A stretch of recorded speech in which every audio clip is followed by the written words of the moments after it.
Hey there, Hetty here.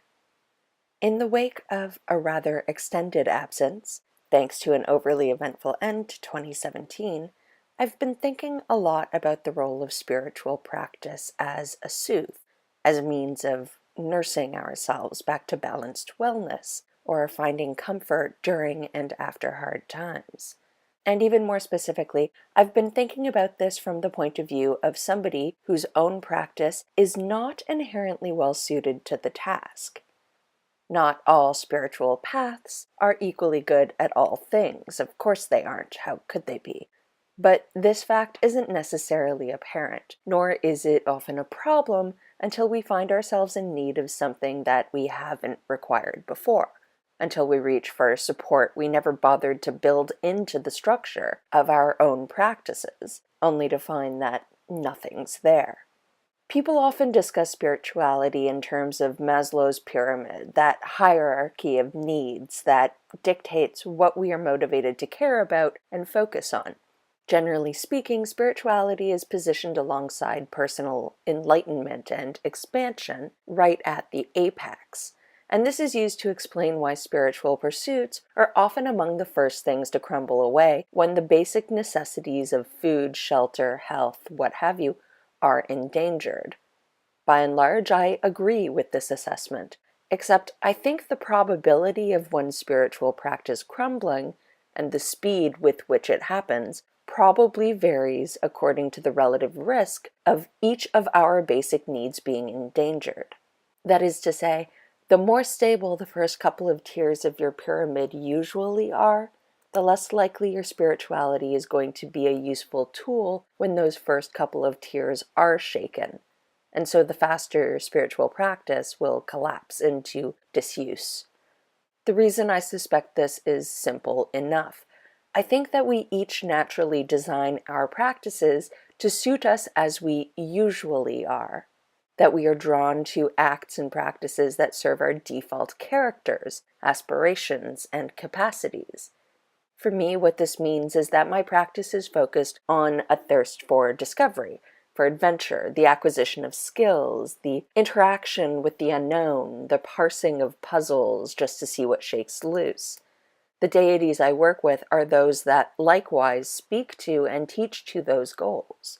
The reason my practice looks like this is, of course, a function of personality, but also, and just as crucially, it's a reflection of the level of stability in my life. As a general rule, I have enjoyed excellent fortune, and my few unpleasant brushes with existential challenge notwithstanding, I am by default lucky, privileged, and happy. Which is great for me, obviously, and it makes for a wonderful jumping-off point for an exploration-focused spiritual practice. But it also means that as I've grown into my witchy self, I've been investing all of my skill points in investigation and arcana, while completely ignoring those skills that might be helpful during times of upheaval or danger. And so, on the rare occasion that shit goes sideways on me, my witchy side hasn't the first goddamned clue what to do with herself, nor with the strange, emotionally fragile personality that takes over my brain shortly thereafter. Others whose fortunes haven't been as good as mine will probably have constructed their practice around that fact too. Somebody with a chronic illness might incorporate that illness into their spiritual practice through pain management spells, or rituals designed to check in with the progression of their symptoms and deal with the emotions that come with them. And just like me, with time their practice will have become optimized for the situation they live with from day to day, and it will probably stop serving them as well when that situation changes, whether it's for the worse or for the better. Which means that we are all probably, to some extent, lopsided witches. So what are we to do when we find ourselves facing circumstances that differ wildly from our norm? When we find ourselves in need of spiritual practices that we've never become adept at because we've never needed them? There's surely no correct answer, but after some wild spiritual flailing, here are a couple things I found most helpful in coping with and recovering from my recent period of uncommon tumult. First off, I've concluded that my capacity to engage in the more challenging aspects of my usual practice takes a hard hit when I'm somewhat traumatized, which is fine because my will to engage in those practices takes a dive too. And both of these things are okay.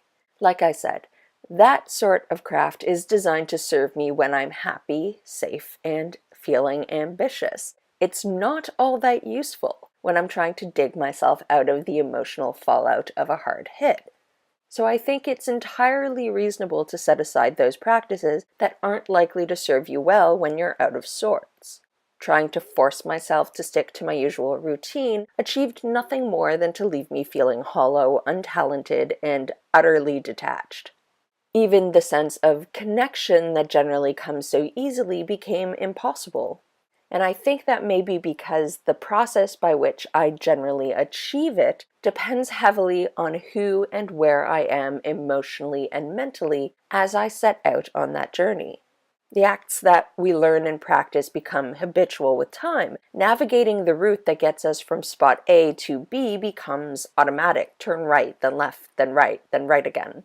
The directions we follow to get there become automatic too, and they aren't worth much when instead of beginning at familiar spot A, we find ourselves in the middle of a foreign wood. The skills we nurture as we develop our practice don't just dictate the direction we're likely to set off in while furthering that practice either. They define the means by which we travel the spiritual realm, lose the capacity for whatever reason to make use of those skills, and it's as good as lopping off a leg. Progress stumbles to a halt, and every little step becomes torturous. It was important for me to realize that my practice, as it existed right then, was not up to the task of making me feel better while I was emotionally wrought. Nor would I be able to apply many of the skills that I'd learned that were themselves dependent on my frame of mind. It was also important that I learn how not to feel disappointed about that. Thinking less of my practice because it wasn't designed to cope with a wild deviation in my norm is like being faced with a flat tire and getting angry at my Scrabble board for not being able to fix it. In realizing that there was nothing wrong with my practice, that it simply wasn't the right toolbox for the job at hand, I was able to both let myself off the hook for not wanting to engage in my usual work and free myself up to try and figure out what my version of a self-soothing practice might look like. What didn't I do that might be helpful now? What did I do that evoked feelings that were similar to the way I wished I felt? Could focusing on such things get me back to my more familiar turf and capacities? I think so. And so one of the things I started trying to focus on were the so-called little things. Common wisdom suggests that these are the things that really matter in life, the events and acts within which comfort and fulfillment are found. Generally, people are talking about a quiet stroll with a loved one, curling up with hot chocolate during a blizzard, mom's chicken noodle soup when you're sick. It's in periods of tumult and trauma that people seek, and if Grand-Grand's wisdom is true, find solace in the mundane little things. So why wouldn't that be true of the spiritual realm too? What were my spiritual little things? I don't think the little things are synonymous with the basics. Instead, I think the little things are those deceptively simple things that, for one reason or another, punch above their seeming emotional weight class. They're often thoughtless, that is, uncomplicated, almost instinctual acts that don't require or even benefit from planning or intention. They don't rely on learned skills at all. They are, in short, the opposite of most of what I do in Circle, but not of everything I do.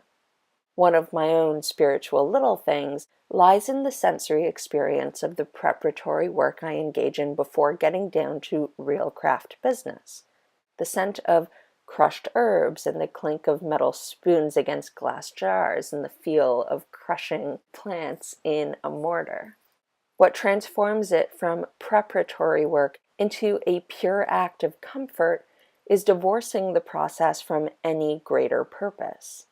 Choosing the herbs simply because I felt idly like mixing those few scents in those arbitrary amounts and orders, with no thought to the potential utility or the end result, by perceiving both the perfumed failures and the successes as equally inconsequential, while drowning myself in a cloud of smoke. And of paying no mind to the fact that there is almost no chance that I will ever be able to use all of the incense I've now made. Should my house burn down, the East Coast is going to smell like sandalwood, apple, and frankincense until this time next year. I'm not alone in having had a bumpy end to 2017. It seems to have been going around. One friend has been finding comfort in her own spiritual little thing after suffering a sudden and severe issue with one of her eyes.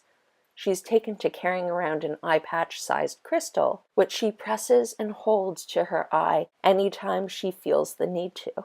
Independent of any other capacity, purpose, or intent, the simple act of holding that crystal against her eye helps soothe the emotional toll her medical ill fortune has taken on her.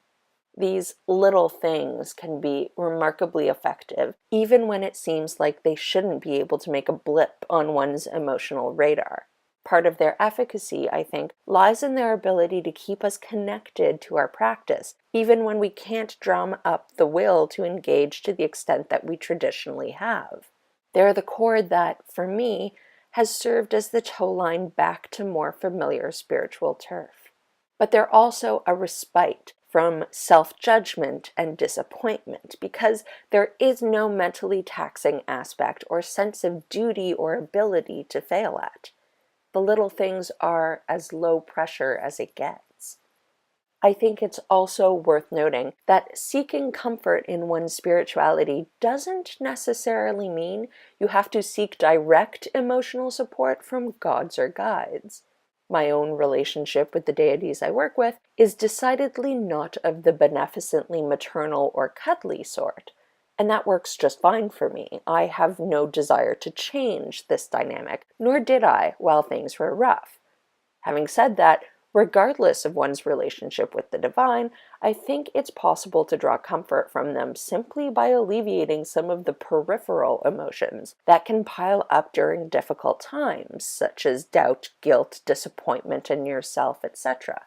And one way to go about this is by asking your guides or gods to tell you something nice about yourself.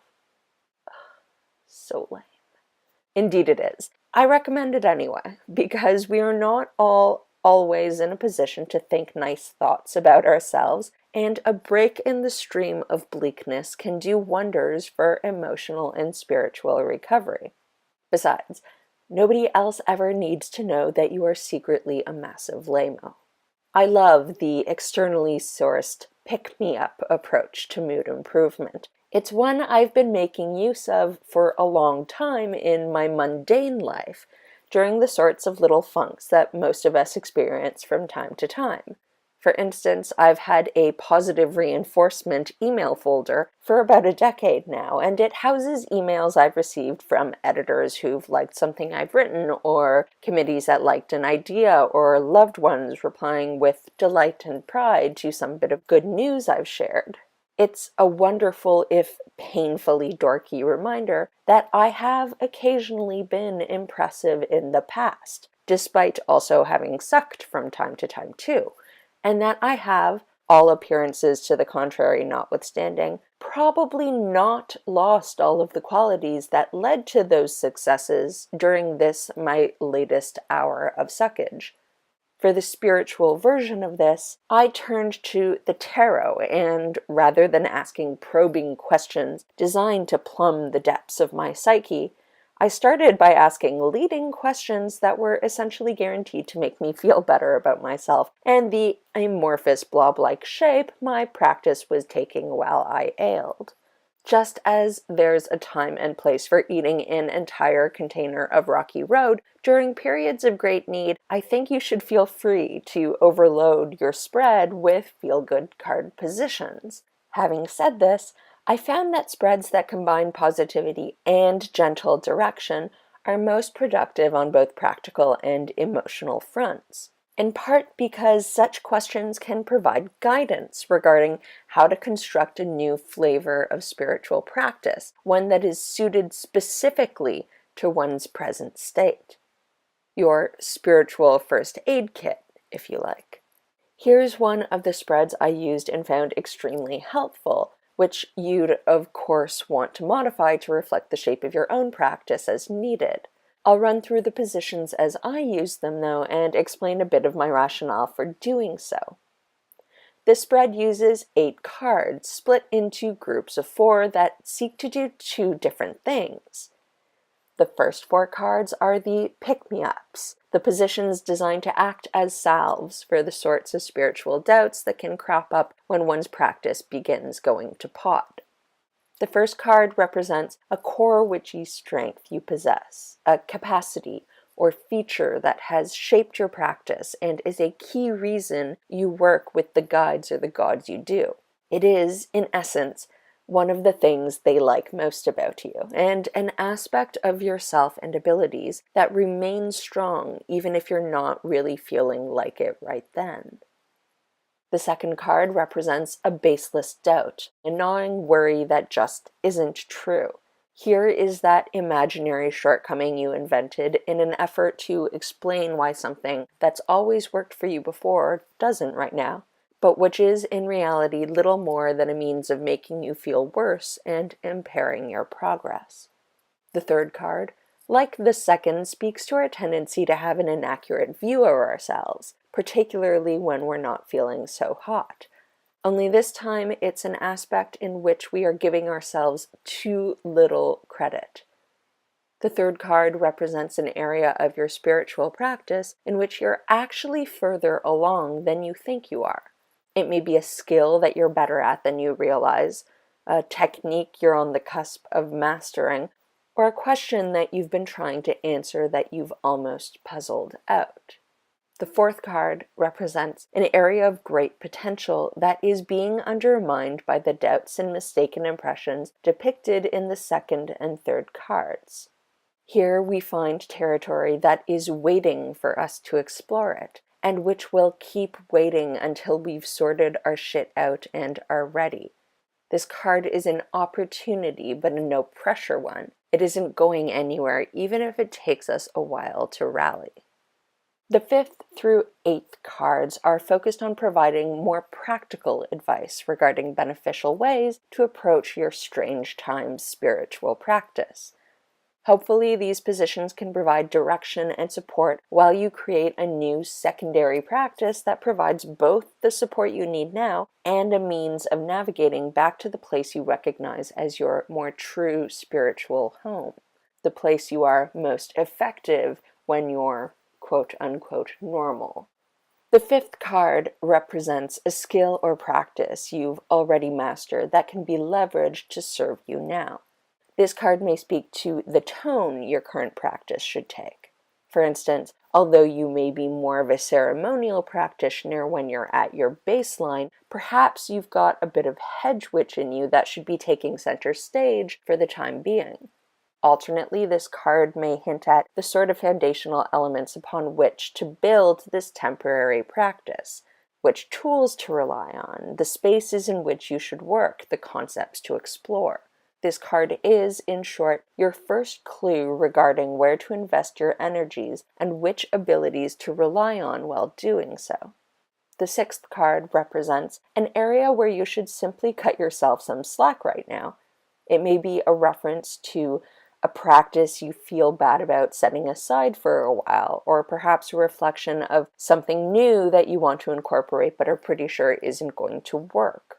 The message here is do it anyway, and free of self-judgment, because even if it doesn't work, it will somehow be beneficial anyway.